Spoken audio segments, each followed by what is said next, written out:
Hello, everybody, and welcome again to the Mosaic podcast. Oh my God, today we are in for a treat. I have met Jane all of about 18 seconds ago.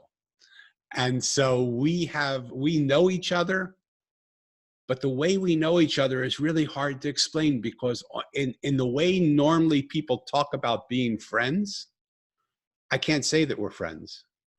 But in a way, underneath that place where you just know somebody because you know somebody, you look in their eyes, and from the moment you see them, you know that they're a friend of yours. That's the place that I sit with Jane now.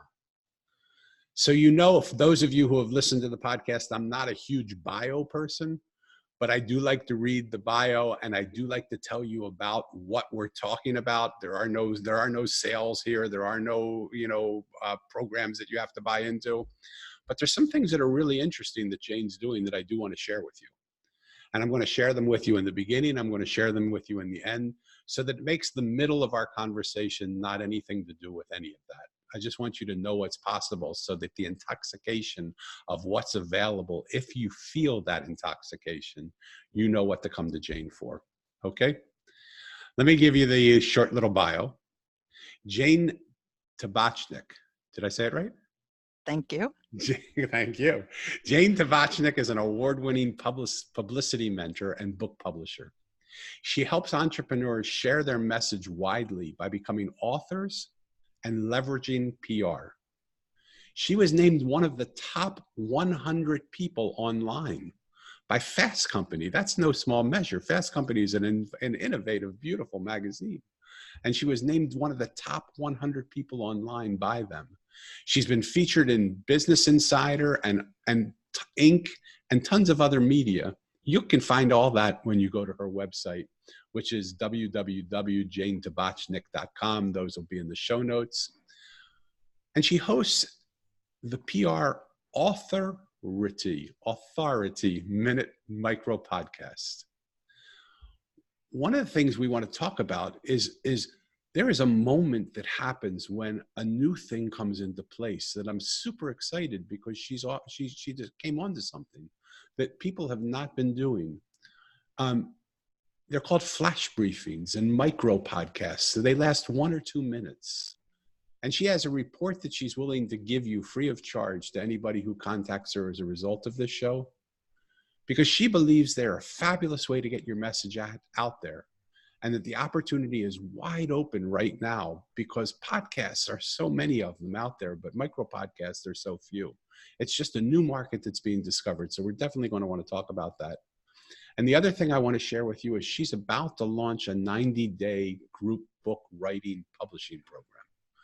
And if you're thinking that you want to write your book, if you feel if you feel a resonance with Jane, please contact her about that. Again, her website is www.janetabachnick.com. That will all be in the show notes, as will all of her links to her social media. So before I get caught in having a monologue of a program, I just want to shut up and say, hey, Jane, welcome to the Mosaic podcast. How are you today? Thank you. Thank you. I'm great. I'm so excited to be here. It's our honor. Having gotten all that out, and we'll come back to it and resurface later on, I just want to get to know you a little bit, and I want to get our listeners to get to know you because there's a good chance they don't yet. And so let's take a few minutes and just go background. What did your parents do? My dad was a sound engineer. He worked in TV and movies, and my mom was a teacher. Wow. And between the two of them, when you were growing up, who was the one you most wanted to please? Oh, such a good question. I guess it was Mom. She was the critical one, demanding one, and Dad, kind of good guy, wanted to be liked, went along. So I want to just I want to just highlight something that just came to me, because those of you who have listened to the show know I'm a little bit empathic. But I want to ask our listeners also to just hear something a little more in what she just said. Isn't it interesting that the one we want to please in life is often the one that's a little more critical than the one that just really supports us? And how, like, if you could go back now and sort of put yourself into that child, why in the world did you choose to try and please the one who was that? I'm not saying she was constantly criticizing you, right? But but from that laugh, we could guess that she might be. Why wouldn't you just say, like, the heck with moms criticizing? Here's somebody who loves and supports me. I'm just going to want to engulf myself in that energy. What do you think about that? Yeah, well, I think that, we divide into two camps, pain avoidance and moving towards pleasure. So I guess I chose pain avoidance. Yeah. And do you think that's what you still choose today? Sometimes, yes. So, yeah, I think it, it's hardwired. I think sometimes we have to fight against the conditioning we've had. Yeah. Does that intrigue you when you hear it said back to you like that now? Or is it something, I mean, obviously you know it, but is it intrigue you that? So, it's always, it always makes an impression when you hear yourself say something out loud, even if it's something you've thought about a lot. Yeah. So it kind of stops me, and it's like, yeah, I'm still in that process of unfolding that and giving myself permission to have more pleasure. Yeah. And so, again, any of these questions we can, you're welcome not to answer. Okay. But we're already we're already diving Going in. Okay. Deep, right in there. Is that and so we didn't waste too much time. But can you see how when somebody looks to avoid pain, the outlook they might have on the way they approach their life would be different than the outlook someone would choose that says, I'm just going to immerse myself in the pleasure? Oh, absolutely. It's I can't even say night and day. It's like 350 degrees different. So the beauty of moments is that in every moment we have the opportunity to make a transformation. Like once we realize, like once you see that, what would happen for you in your life right now from today forward? Like, forget about everything that happened. You did the best that you could possibly do, as did everybody listening. We all do the best we could do with what we knew, right? But suddenly now there's a new piece that's connected. It's like, for me, it's the mosaic. We're one piece away from seeing something entirely different. And we're one opportunity away from acting on that piece to actually create a new world. What would it take for you, and not only for you, but for people that are listening, who I'm sure relate to that? I mean, like, you don't think that's what I do and that's what everybody else does? I mean, we all avoid pain, right? But how would our finances change? How would our business change? How would our marriages change? How would our family life change if we weren't constantly worried about avoiding pain, but we were enjoying the enrapture or the rapture of just being in that pleasure? Now that you see that, what could you say to yourself right now? Oh, it's kind of sounds so 60s-ish, but mind-blowing to think about that. I don't even know what that could look like. It's like fireworks. Wow. That's kind of like what pops into my mind is it would be like having fireworks every day, I think. Wow. So Yeah. I love that you say, I don't even know what it looks like. And then you gave a very clear image of exactly what it looks like, right? Yeah.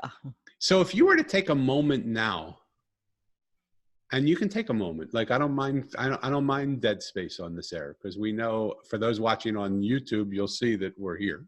If it takes too long, I'll just say, hey, you know what? We're still here. We're just taking a moment. If you could take a moment and allow yourself to see those fireworks right now, what in your life today would change? Gosh. I think everything would. I mean, I'm sure it would have an impact on my business, which then would have an impact on my finances. It's almost like the chicken or the egg, if yeah. So I think that's the first thing that comes to mind. And then I think I would just be having more fun, which then makes you more attractive. Whoops, little update, software update popping up. it kind of like is as a spiral going up. I think it's a beautiful concept. I'm kind of having fun just thinking about it. I love that, because even the fact that you got a software update notice during the time that we're talking about this, right, somehow resonates with the whole thing we're talking about. It's like, Yeah. it's like, what would happen if we got that software update and we just allowed it to update, Yeah. right? And like, so many people try and teach so many different things, but it's really so simple.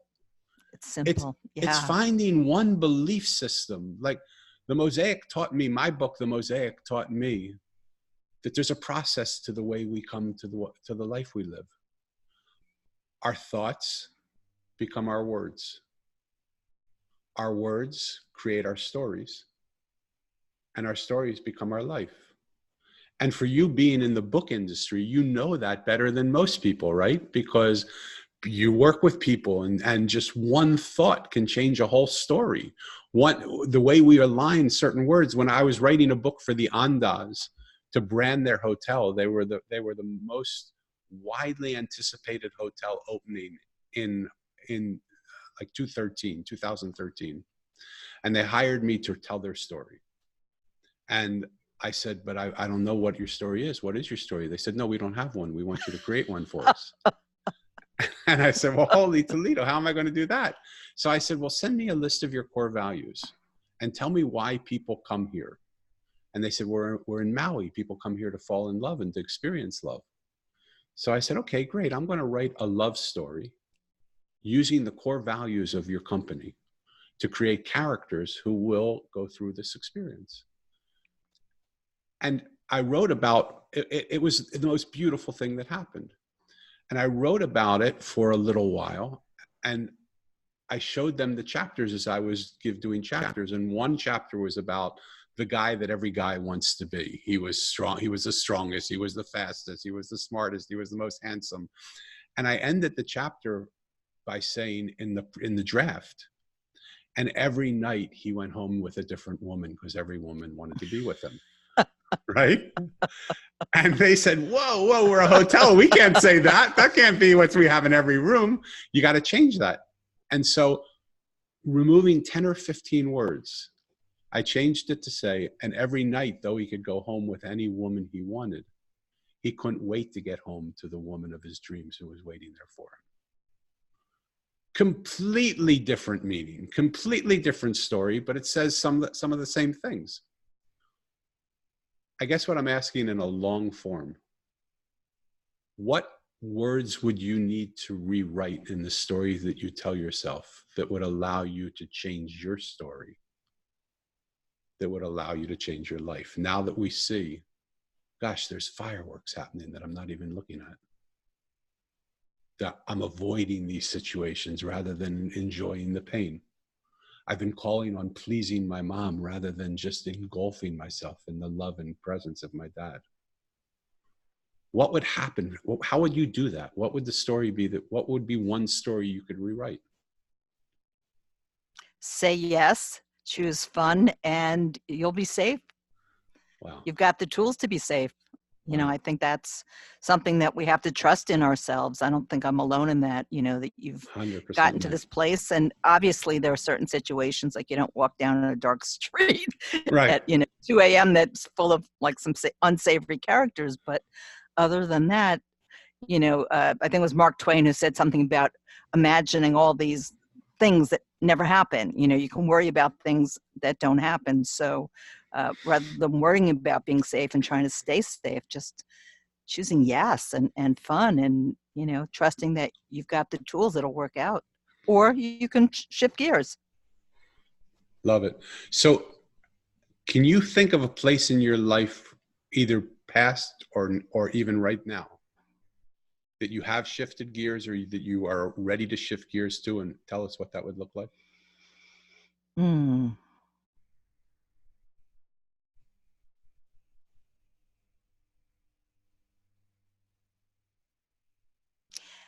Right now, I've been in kind of a hermetic phase. I've been hunkered down working and not really going out that much. So I think just going out more, Wow. just, being out and about more, being with people more. I just, I'm a cave dweller Yeah. No, totally. in the book cave. Yeah. And being So, in the world that, like, I'm an author, so I get that. I mean, I spent 3 years writing a book that I thought would take me a year. Not even a year. I thought it would take me 2 or 3 months, because the book that I wrote for Ondas took me 2 or 3 months. And that was the book that I wanted. I said, well, if I can do it for them, why don't I do that for myself? Why don't I tell a story? And it just would not happen. So for the listener who's listening now, who is caved in, for the person that says, I want to have fun with life and I want to say yes to it, but I still don't want to walk down that street that is, 2:00 in the morning where there's savory characters. Like, I believe that if you had that spirit of what you really believe, you could walk down that street and savory characters would laugh with you along the way. But that doesn't mean that that's what anybody else believes. That's just that's the way I choose to live my life. yeah. Because I believe the way we show up and the way what we show to the world is what the world sees. Right. Well, it's So, also what they reflect back. yeah, 100%. Right. So, Yeah.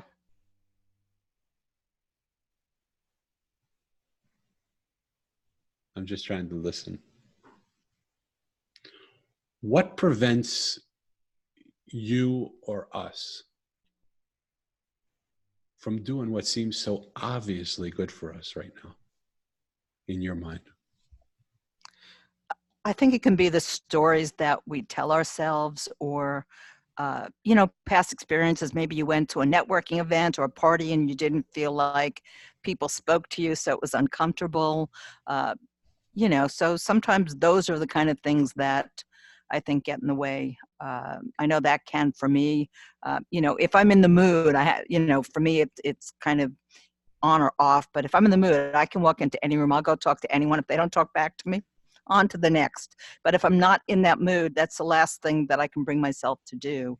But some people, they would just never even do that. Or it would take, Yeah. wild horses to pull them to do that, because it's just so far out of their comfort zone or something they've never done, which is fine. But, we all kind of have those things that we do, or we do without even thinking about in Bam. certain moments. Bam. Stay there for a minute. Because I believe that so much of it is done without us even thinking about it, that we do it so often that it becomes the way we do things. And for me, change doesn't happen by continually doing the same thing over and over again, right? For sure. It happens because we suddenly become conscious. Hold it, this is what I've been doing. So, like in this moment again, and I thank you so much, because you don't know me from Adam, and I'm an imperfect stranger, and you're being vulnerable, and I love you so much for doing this, because I so respect you and honor you for allowing me to hold the space for you to share your vulnerability. Thank What you. I would love to talk about is that moment when you walk into a room and you know that you can go up to anybody, and whether they say, screw you or whatever, you're going to be fine. You just go up to the next person. Mm-hmm. And that moment when you don't have that, what is the difference in the same? Because the person that's walking into that room isn't different. You're still the same person. You look the same. You're carrying your experience the same. What's the difference between the person that walks in and with that confidence that says this, and the person that walks in that doesn't? Because you're the same person. What changes in those situations? I could say a bad hair day, but that would just be making light of it. I mean, we all have those, but I really think it's mindset. So, some days, I mean, I don't think I'm that different. Some days I just wake up and I'm not like in a people mood. I just kind of I feel like I need to reserve my strength, and I'm just not feeling social. But I don't know, maybe it's, the voices, that all that negative talk, the monkey mind that it's sometimes called, that starts talking to me. I'll speak for myself, but I think it's pretty common. And some of those things, those voices that say, you know, everyone in the room is more successful, everyone is taller, everyone looks better, whatever the things that you say are, or, they don't know me, why would they want to talk to me or do business with me? Any kind of, I mean, we all have our little silly conversations that go on. And sometimes we listen to them and let them drive us, and that's, you could say it's not real. I mean, it's very real when you're hearing it, but Totally. paying attention to it is not always the best course Yeah. of action. Yeah. So I don't know, listener, I don't know if you're hearing what I'm hearing. And if you're not, like, I'm weird. I hear things differently than people. I see things differently than people. Would you be okay with me sharing an insight that Yeah, I feel like just came absolutely. to me? And I love when a conversation starts in a place and wraps around and we can see the spiral of it. To me, the difference, as I heard you speak, was who shows up, the person that wants to please their mom or the person that wants to please their dad. Oh, interesting. Okay. Does that seem like it could resonate with you? Because no? No, but I'm gonna sit with it. I mean, I'm not ruling it out, but for me, I think it more comes from, really, for me, it's confidence and do I feel like I look good today? Call it vain, but that's important. So what we didn't share is I actually am a recovering fashion designer. That was my first career. So clothing and how one puts oneself together is something that's always been part of my my being, my DNA. So if I'm not feeling like I'm on top of my game for that, sometimes I don't want to go out. Right. So let me press you. I get that. I so get that, because the way we perceive ourselves is so much what we bring to the world that perceives us. I was having this conversation with my wife the other day, and I have a big stomach. So if I go out and I say, hey, people aren't going to like me because I have a big stomach and I'm overweight, then that's what I'm going to show to the world. That's the first thing I'm going to show to the world, because I'm going to stand there and they're going to say, look at my big stomach. When I feel incredibly magnetic and alive and vibrant and powerful, and just not powerful over, but powerful internally, nobody even cares that I have a big stomach. Nobody even cares that I have a big beard. Nobody even cares that I look like I just came off the street or something. They just say, God, I feel so much love in your presence. I feel so much from you, that who I am internally overrides anything that they don't even see what I see out when I look in the mirror. They see what's in the mirror. They don't see all the stories that I put in the mirror. In my book, The Mosaic, Mo meets the mirror maker, and she says to him, what do you see when you look in the, you found our shop clearly because you can see what other people don't see, because nobody else knows we're here. On the busy street, nobody even sees us. So clearly you've had a gift to be able to see what other people don't see. Now I'm asking you to have the gift to look in the mirror and tell me what you do see. Most people, when they look in the mirror, tell me about their stories and tell me about the things that are wrong with them, or the things that they made up about themselves. I don't want you to tell me that. I want you to tell me, what does the mirror show you? And so I'm going to circle around again, because I'm tenacious, and you can tell me, Danny, it doesn't make sense. Okay. Maybe it isn't pleasing your dad more than your mom, but maybe it's the sides that live within all of us, of your dad and your mom, which are the same that live in me. Whether it's my mom and my dad, who cares? Whether it has anything to do with them, who cares? But there's a side of us that knocks ourselves down, and a side of us that lifts ourselves up. And when we are in that place where we are critical of ourselves, how do we bring ourselves to the world? How do we show up? Very difficult. Right? Yeah. And when we're in that place where we are just like, we don't know, we're just wearing something that makes us feel good. We don't know. We could care less if anybody likes it or not. Like my wife always says to me, you just can put on anything and walk into a room where people are in suits and ties, and you can be in a t-shirt and you're fine there. Who does that? Nobody does that. That's Very great. few people do that, right? Because there's something inside of me that comes through that I feel like, I'm not my t-shirt. I'm not my big belly. But when I go in and I feel weak in myself, or I feel self-deprecating, I walk into the room, and no matter who, I could have on a tuxedo, I could have on the nicest suit in the room, and I would still feel empty and not good enough, right? Absolutely. So let's go even deeper if we can, or sure. or cross sides. Okay. Go for it. Yeah. You do a lot of work with people who write books and tell stories and do all that Yeah. stuff. What is it that you see that you never thought you would see? Like, what is doing that shown you about people that completely surprised you?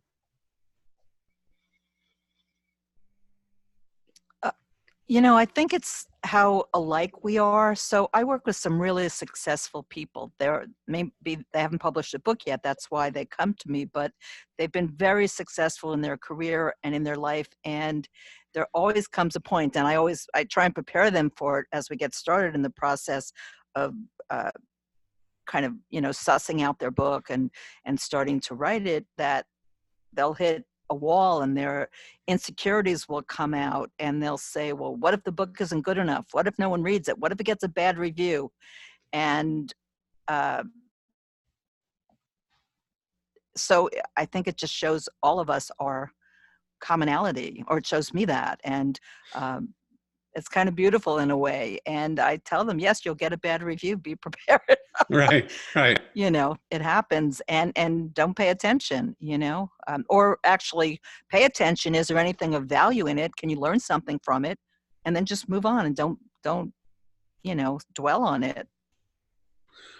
I love that. And so for those people who are worried about bad reviews, whether it be in writing a book or in just showing up at the workplace or in coming home to their family, or if having the conversation with their kids or their parents or their girlfriend or their boyfriend or their husband or their wife, what's one thing you've seen that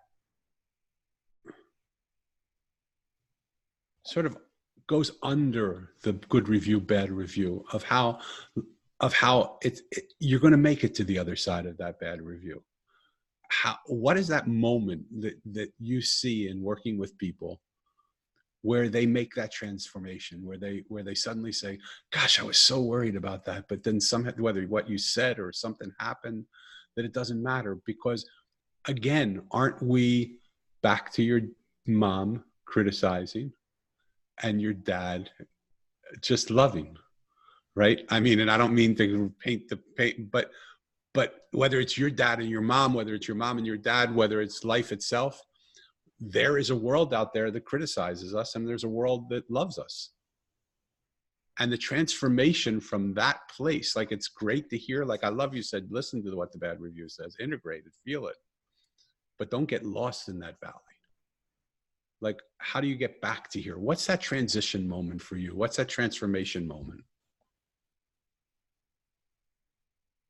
I think you can feel the sting, and then you go, okay, let's not dwell on it. I mean, there are some bad reviews or, comments online. They're just trolls. They're unhappy people who are projecting on you. So when I say, read the review, maybe there is some merit. There were too many typos. It needed a good edit. Well, not with my books, but, I see those kind of reviews, and that's something to look at and say, maybe it does need another edit. Maybe we missed too much and we need to go back and do that. But if it's just like a troll, then it's like, you got to realize it's about them. It really has nothing to do with you. You're just, the person in the way. And they decided, to focus their whatever on you. But I think it sometimes can just give us a moment to pause and just say, there's so much good, and I've created something that people are reading, or if you're giving a talk, whatever it is you put out there, I've created something and people are taking it in. Maybe I'm having an impact. And I think that's really what's more important, because you don't share your gifts, whether it's in a book, in a talk, in a podcast, then, what is that saying? Don't let the song die with you.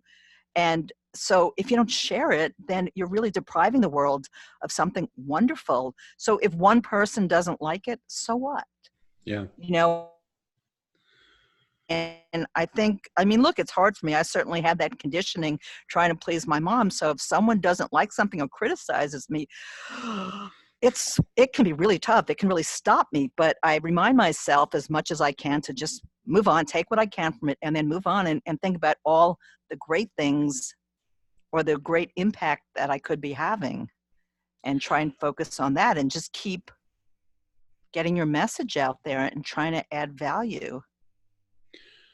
So as you were talking, something came to me. I don't know if it's right. Again, trash can rule in effect. I always say that if it makes sense. If it doesn't make sense, just don't hold it for a minute, throw it in the trash can. If it does make sense, integrate it and feel it and hold on to it till it doesn't make sense and then throw it in the trash can or whatever. Do you think I'm going to make it less personal. Do you think most of us continue to have conversations with our moms and dads and everybody that we meet? Do you think that everybody in some way has become your mom? Yes. Oh, right? Definitely. And more than we probably realize, even with having done some work. Absolutely. And so do you believe that there's a place where we could get to, that we could heal the relationship with mom? I'm just using mom in this case because it's you and me talking, right? But whatever that thing is, that we could heal that relationship so that every relationship we have when we're talking to mom is no longer mom telling us what we're not doing right, but mom just loving us in the best way she possibly could. Oh, absolutely. Yeah, I think that is incredibly valuable for people. Do you believe that's part of what happens in the process of helping somebody write their book? Yeah, absolutely. I mean, there's definitely an evolution that happens. They start out wanting to tell a story or share their methodology, and they really learn things about themselves, and they step out of their comfort zone in a number of ways when they're doing it. And, writing a book is not always described as fun. As you said, you thought you'd write your book in a few months. It took a few years, and that can be what happens. And, you have to dig deep to get past when you think you've written garbage, or you think no one's going to read it, or you don't have the time or the strength to finish it.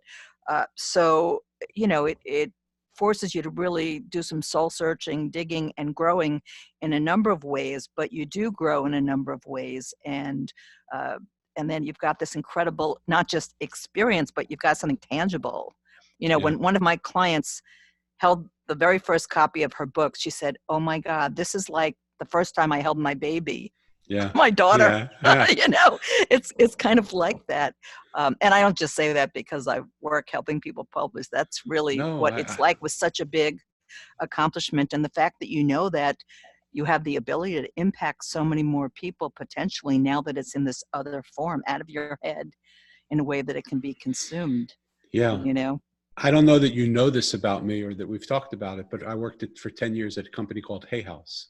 Yes, I do know that. Yes. And I was very impressive. I was the director of business development there. And so I brought a lot of people in that we worked with that would never have published books with us, but that did, both big names and small names. Mm-hmm. And one of the things that I saw in a lot of cases, I don't want to say 100%, although I probably do, but I don't want to say it publicly, even though I already have, is that almost without exception, the people that wrote books didn't write the books they most needed to teach. They wrote the books they most needed to read. I read that, I guess in your book description, I read it somewhere, and I just thought that is so, so true and so brilliant. It's kind of like we teach the things we need to learn. Yeah. Yeah.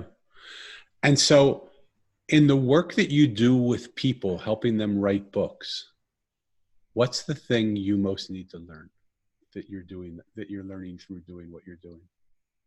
So it's about the book, and it's also about the PR that we do. So it's being willing to be visible and to do it consistently. So I'll step into the limelight. So I always joke, my family, we're more like the backstage kind of folks. So my dad did sound, and my brother was a lighting designer, and I've done costumes for theater, but we're not so much people who want to be front and center stage. But it's for me, it's something that's necessary. And so I'll step into it, step out of it. It's kind of this dance, and so that's something that I help my clients with, and it's something that I'm still struggling with and trying to become totally zen about and be comfortable with all the time, not just some of the time, or if it's a good hair day. Yeah. And for those of people who are listening, I don't know if you hear it as well as I do, but there's a thread that goes through everything that we do, right? Absolutely.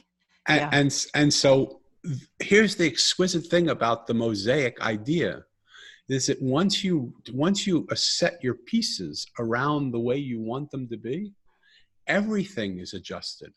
And if it's no longer working, like a jigsaw puzzle, you don't have to keep that piece right where it is. You can pick the piece of the mosaic up and move it to another place, and in simply moving your piece, P-I-E-C-E, which is really P-E-A-C-E, Yeah. in simply moving your piece to find where your piece fits, where your piece exists, everything in your life changes. It's not hard. Yeah. Like I marvel at all these people that teach all these complicated things, but it really comes down to the battle's right in here. Absolutely. So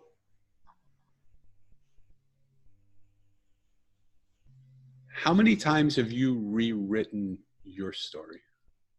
My story? Yeah, not your book story, but the story that you tell yourself. How many times have you rewritten it? And is it time for you to rewrite it again? Oh, I've rewritten it countless times, and it's always time to rewrite it. Okay, I love that. You know, I do get stagnant and complacent, but I believe that for me, it's important to keep evolving and trying to. I'm pointing up, and it's not about up Right. per se, but just to try and get to a better place, a more I don't know if centered is a word, more accepting, calm, self-loving place, I think. Yeah. I'm so honored that you would be so open and to share those real feelings here, because as I said, we're imperfect strangers. We don't know each other. We know each other all of about 18 seconds, right? And so for you to be able to share and hold, and for you to feel comfortable in the space that we're holding, to be able to say that, I so honor and appreciate, and I want to thank you for that. Thank you. I want to shift for a minute because something you're doing completely intrigues me. And in the course of our conversation, I was thinking it might come up because it's a shift of consciousness that you made, but it didn't come up. Maybe it's because I prepped you, we're not selling and we're not doing this, or maybe it's because some other reason. But I want to bring it up now because you found a new way of communicating that is maybe not, you're not the founder of it, but you noticed it and you're moving the direction towards it. I want you to talk to us about micro podcasts. Sure. Please. Yeah, sure. So if I can, I'll just give you a super quick background of how I got to it. So a lot of the marketing that I do is what is known as push. Right. And so I was doing outreach to people, seeing if they wanted to write a book, letting them know more about what I did. And, I've attracted some great clients, but it really wasn't that satisfying. And I thought it'd be better if people just got to know me like this. And when they were ready, when the time was right, because it really is a lot about timing, when you feel you're ready to write your book, that they would then know who I was and come to me. So I had a conversation with a gentleman who was having great success with his podcast, and I signed up with him to coach me on setting up a podcast. But I'd been avoiding doing that for a while, and I'm pretty geeky, but I thought, there's the recording, the editing, putting on the intro, the outro, the show notes, and the thought of it just kind of exhausted me and overwhelmed me. But I'd signed up for this program. I started working with him, developing the branding, and then there was a talk at a local entrepreneurs meetup group about Alexa flash briefings. And I didn't know what they were, but I thought, well, this sounds interesting. And I liked some of the people in the group. I thought, let me go and find out. And so being a part geek, which I discovered late in life, I was totally intrigued and excited because what these are, as you said, are micro podcasts. So Alexa, as many of you know, is the name of the voice assistant for Amazon for their smart speakers, for their home and their Echo. And so what I didn't know till that evening was that you can publish content, short content, that gets pushed out onto these speakers if someone subscribes. And it's called an Alexa flash briefing, and the sweet spot is 1 to 2 minutes. And I just thought, this is perfect. We have Wow. such short attention spans, and it's such an easy medium. You don't need music intro or outro. You don't need to do editing. You don't need to schedule interviews, as easy as it was for us to schedule. You just need to talk. And who is not able to talk about their business or their passion for 1 to 2 minutes at a time? I Yeah. mean, I think it's safe to say everyone can do that. So Right. I just think it's a perfect medium. And so if you think about it, there are about 550,000 podcasts right now. So it's kind of noisy and crowded, hard to stand out. And then there are about 8,000 flash briefings. Wow. My flash briefing has been sitting at the top of the category PR for like 3 months since I started it. Wow. And PR is not a small category. It's not a small category, exactly. And I've been having a lot of fun with it. And my website traffic has gone through the roof with it. So I abandoned the idea of doing the podcast. And the other thing I just want to say on kind of a marketing technical side, so you don't have to have a smart speaker. I don't have one. I don't plan to get one. But your phone has smart speaker capabilities. Cars now have their smart speaker enabled so that you can listen to it there. You can also publish it to your website, to podcast platforms, and across social media. So it's not just content that you produce for the Amazon devices. It really can go anywhere. So I just think it's a great way to give great little nuggets of your genius, your expertise, your opinion, or share someone else's. You know, there are some great ones that are like quote of the day, or, you know, the NPR does a news briefing that you can listen to. So I'm really excited about this medium, and I've got all my authors setting up flash briefings for themselves because I just think it's an incredible opportunity to get your message out there, build an audience, and to get more visibility in a really easy way. You know, low time commitment, and as I said, there's like no technical learning curve. So for those people who are listening and going, yes, you're right, and there's no easy setup, and it's not like that.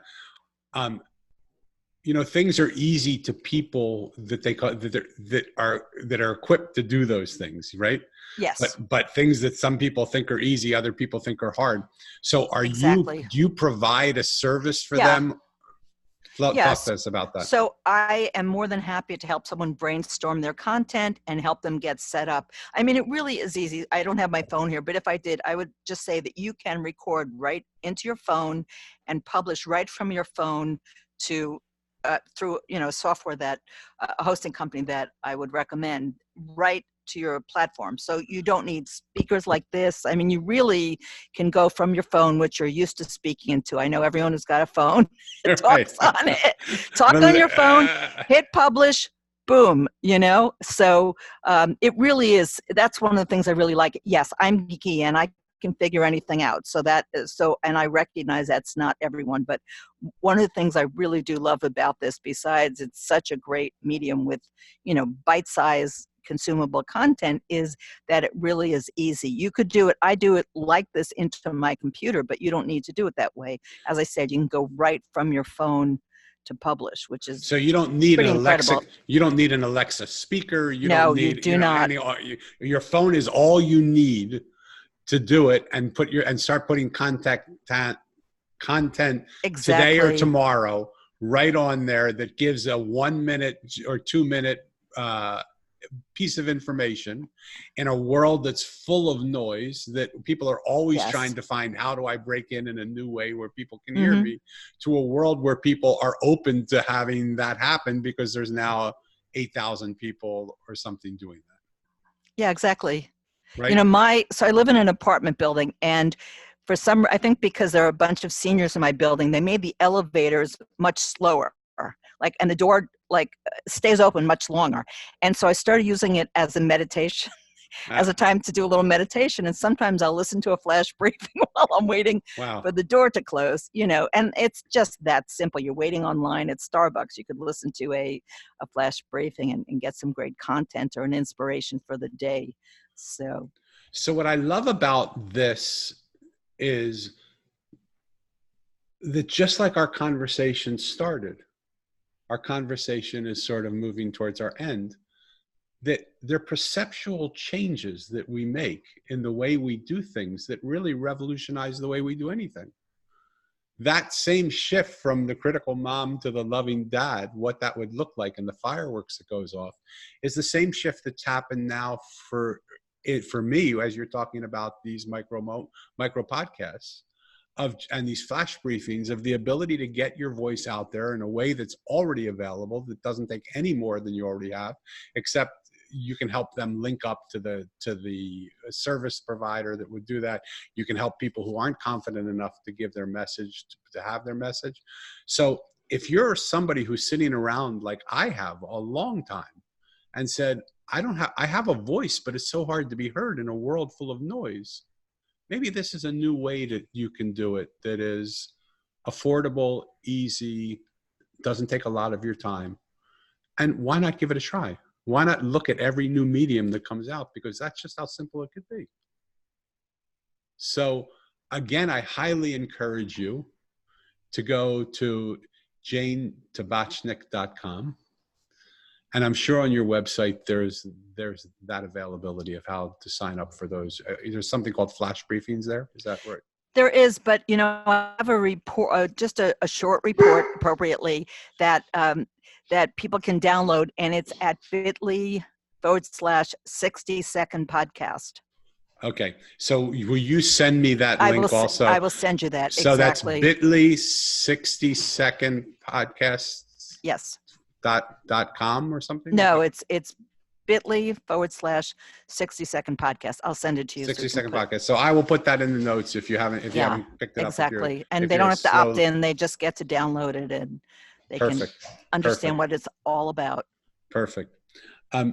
Jane, in closing, I ask the same question to everybody, and it has a follow-up question. So when you look out the window and you see the world that we're living in, is this the world you always dreamed of handing over to your children and your children's children? Wow. That's a big question. Yeah. Something we didn't talk about, which I'll just mention quickly. So I actually started a program at the Fashion Institute, and I teach there on sustainable or eco design.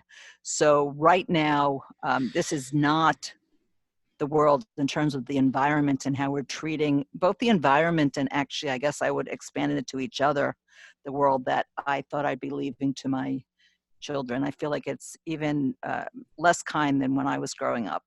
Yeah. So the follow-up to that, which, by the way, you're in the 98%, 98% of the people that I ask say, no, it is not. Which is very telling to me also. And I love the other 2% because I ask them, what world do you see that I can share with people who don't see that? Yes. But if we don't do anything, momentum has a way of only getting stronger. Yes. And so if this isn't the world that we want to give to our kids, what's one thing? It could be simple, it could be small, it could be large, it could be great. What would be one thing that you would invite people to do that could help to maneuver the momentum to another place? Yeah, sure. So I think it's the New York City subway has a campaign, when you see something, say something. So I think that's really what it is if you see something that you feel needs to be different or could be different, then maybe it's just make a phone call to your congressperson, but don't think, my students write this to me all the time, someone should do this, someone should fix it. Right. We're someone. Right. Each of us is that someone. I'm not saying you've got to organize marches or run for Congress, but I just feel like each of us can, if we see something, we notice something, that we can take one step and be proactive to try and move the conversation forward, and help enact some change, or help someone else see a different way of thinking. Yeah. Love that. Jane, I want to thank you so much for being on the show. And I normally take a minute or two just to summarize, if that's okay with you. I'd love to just summarize what I saw. I think The transformation that I received today, which I thank you for, Jane, is as simple as I thought life is. And sometimes I don't think it's simple, but I believe life is so much simpler than we think it is. Today, it became even more simple. Today, it boiled down to the perceptions that we have, the thoughts that we think become the words that we say, create the stories that we tell, create the life that we live. And if any of those things aren't working, if we're not happy with the life we're living, if we're not happy with the stories we're telling, if we're not happy with the words we're saying, we just have to retrofit it back to the step before that. And when we change any one of those things, everything else changes. And I had a conversation with someone the other day, and she said to me, well, do you really think that, someone said to me, I'm not an authority enough because I don't even have a book yet. Right. And I said, well, if that's the belief and that's the story that you tell, you're going to get a world around you that tells you that's where your authority will be. But there are people without books that have a lot of authority. And there are people like Jane who can help you if you don't have a book to have a book, if that's what you believe is keeping you from having that authority. Right. So there's simple actions that we can take that prevent us from continuing to think the things that we are thinking that are actually getting in the way of us living the life that we've been intended to live. We came here with a purpose. We all have that purpose. And we have to now decide to do what we came here to do. I love how Jane closed the show. If you see something that's not working, say something, do something. I know when I was living in my house by myself, if it was dirty, I would vacuum the floor. As soon as I have someone else living here with me, I think, I don't have to vacuum the floor. They'll vacuum the floor, right? But how about if we don't have that? How about if we just take responsibility for the world we're living in, and when the floor is dirty, even if it's someone else's job to do that, we just do it. To me, that's the mosaic. It's when we come together, all of us showing up, helping each other, believing that this is the world we want, and together we help to create it. The world becomes a much more beautiful place, because remember, we can either sit on the sidelines and be criticized by the world that we live in, or we can sit on the sideline and be loved and adored for the world that we live in. I want to invite you, and I want to invite everyone listening, to ask yourself, which side am I sitting on? What voice am I hearing? Who am I listening to? And how long would it take? Would it be that easy to just switch that voice and experience an entirely different world? Jane, for people who want to get in touch with you, I know we've said it a few times, but please tell us again how they can get in touch with you. Sure. The best way is my website at janetabachnick.com. Okay. And for those of you who don't know how to spell Tabachnick, all you're going to have to do is look at the show notes. It'll be there along with all of her Facebook, her Twitter, her LinkedIn. We'll put that all there. And I highly recommend that if you feel drawn to get in touch with Jane through this conversation, if you don't know anything about her, if you want to just learn about micro podcasts, that you contact her through the link that we're going to provide, that will allow you to read a report of how simple and easy it is to get involved in this new technology. Jane, thank you for being a guest with us. Thank you so much. This has been beautiful. Thank you. For those of you who are listening, thank you for spending your time with us. If you like this, please like us on Apple Podcasts. Please write a review. Please engage. Don't wait for somebody else. Please engage and make this, and share it with your friends, share it with other people. And we'll see you next episode. Thank you so much.